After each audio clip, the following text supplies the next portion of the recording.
pour se maintenir. Le résumé avec Denis Caudron et Corinne Debeul.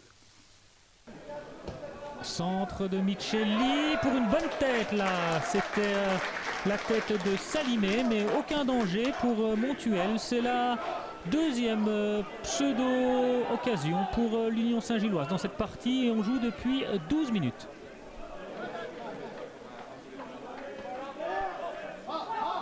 Et un ballon là qui échappe à la vigilance de la défense péruvésienne. C'est Olukokoun qui peut y aller. Olukokoun du droit. Il rate le ballon. Montuel était passé à côté, mais un défenseur péruésien est revenu pour sauver à même la ligne. C'est la plus belle occasion de cette partie jusqu'à présent.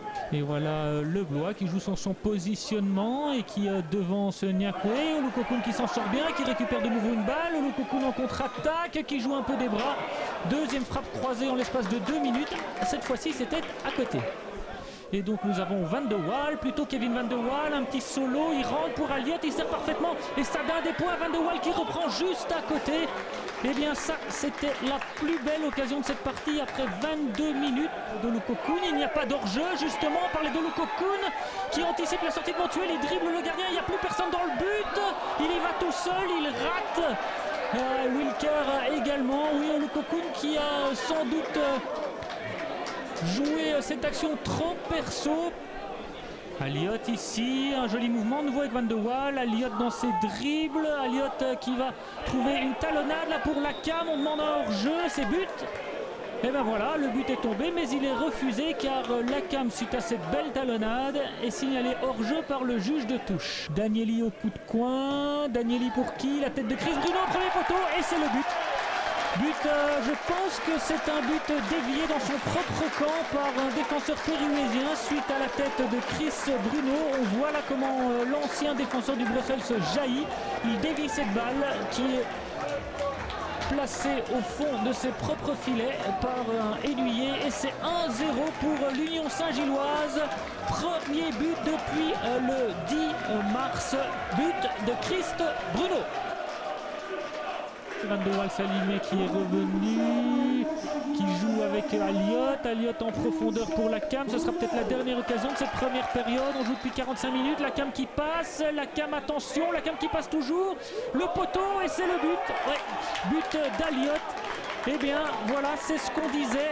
L'Union ne pouvait pas se permettre la moindre erreur. Et là, Micheli et Bruno manquaient un peu de vigilance. La cam passe, il frappe, ça rebondit sur le poteau. Aliot laissé tout seul au centre, au petit rectangle, n'a plus qu'à placer le ballon au fond. C'est donc un but partout. Et pour Aliot, il s'agit déjà du 16e but de la saison. Un partout, c'est le score au repos. Et Wilker qui peut partir, Wilker qui pousse un peu trop son ballon mais il passe, Wilker extérieur du droit et autogol. Ah ben pas de chance là pour Pérué avec cette autogol de notre ami Julien Spinelli. Wilker qui avait fait l'effort, qui avait réussi à passer le Blois qui centre de l'extérieur du droit en désespoir de cause. Et puis Julien Spinelli qui veut dégager et qui place dans le plafond du but de Montuel.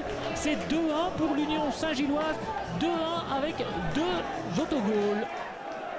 Danieli, coup de coin, ballon qui traîne, une grosse frappe là de Micheli et le ballon a rebondi sur un défenseur avant d'arriver dans les bras de Montuel. Et ben voilà, on est passé tout près du 3-1. Bon coup franc là pour Pérué, la cam du pied droit qui a tenté de trouver la lucarne, très belle frappe mais Sadin a pu s'élever, c'est que la frappe n'était pas suffisamment puissante. Attention, l'action n'est pas terminée et une frappe, c'était la frappe de Spinelli dans l'extérieur du petit filet de Sadin. Kalenga qui trouve bien là justement Elliott complètement esselé et c'est un but. Superbe mouvement là du côté de Pérué et c'est l'égalisation. Un but je pense de Huguelier sur un très beau mouvement, une passe de Kalenga dans le dos de la défense. Aliot qui suit parfaitement, centre au deuxième piquet et Huguelier n'a plus qu'à pousser au fond de la tête. C'est 2 buts partout et l'Union qui est de nouveau rattrapée dans cette rencontre et qui ne fait pas la bonne affaire. Il va falloir tenir un œil et savoir ce qui se passe du côté de Woluwe-Zaventem où Blé est en visite. En tout cas ici c'est 2-2 et il reste encore 11 minutes à l'Union pour tenter de remporter ces 3 points ô combien précieux. coup de coin de Danieli, l'Union qui veut arracher cette victoire, une tête là, et oui c'est le but, et c'est toute la tribune qui se lève, but de Prince Niakwe, 3-2 pour l'Union Saint-Gilloise. On revoit avec ce coup de coin de Danieli et cette tête de Prince Niakwe complètement esselée au deuxième poteau, 3-2.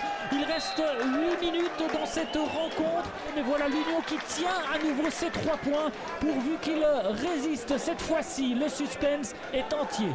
C'est le coup de sifflet final de Monsieur De Rovere. Et oui, le banc unioniste peut se lever. 5 points d'avance désormais sur Blé pour cette place de barragiste. Victoire 3-2. Et ce premier succès depuis le 7 mars a fait l'effet d'un énorme soulagement dans le chef de l'équipe saint-gilloise. L'Union entrevoit enfin la fin du calvaire.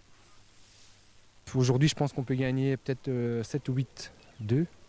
Donc il faut être fort, il faut quand même avoir une bonne base mentale pour pouvoir continuer comme ça. C'est pas la première fois qu'on se crée autant d'occasions.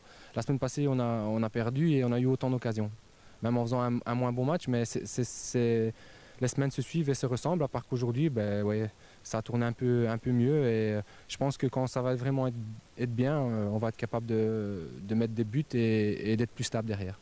On est très motivé parce que on veut se sauver et on veut aller à gagner le plus de points possible. Il reste 2 matchs à l'Olympique et contre Veldhoezelt, on va voir. Hein. Il faut jouer ce match-là. Hein. Même Veldhoezelt ne va pas venir ici en victime consentante, donc on va voir. Maintenant, il va y avoir un problème de sélection pendant 15 jours, puisque... Vous avez un problème de luxe pour la première fois. Si on peut dire, oui. Ce sera votre dernier mot, le mien aussi. Posez-moi encore une question si vous voulez. Il n'y a pas de problème. Non mais c'est vrai, je veux dire, ceux qui ont joué aujourd'hui ont prouvé, donc il y a ceux qui n'étaient pas là pour blessure ou pour suspension, donc c'est la première fois que vous vous retrouvez dans une situation comme ça. Oui, mais je pense qu'à l'Olympique, je pense qu'il y avait 19 joueurs qui ont mérité, on va jouer à 19. Hein.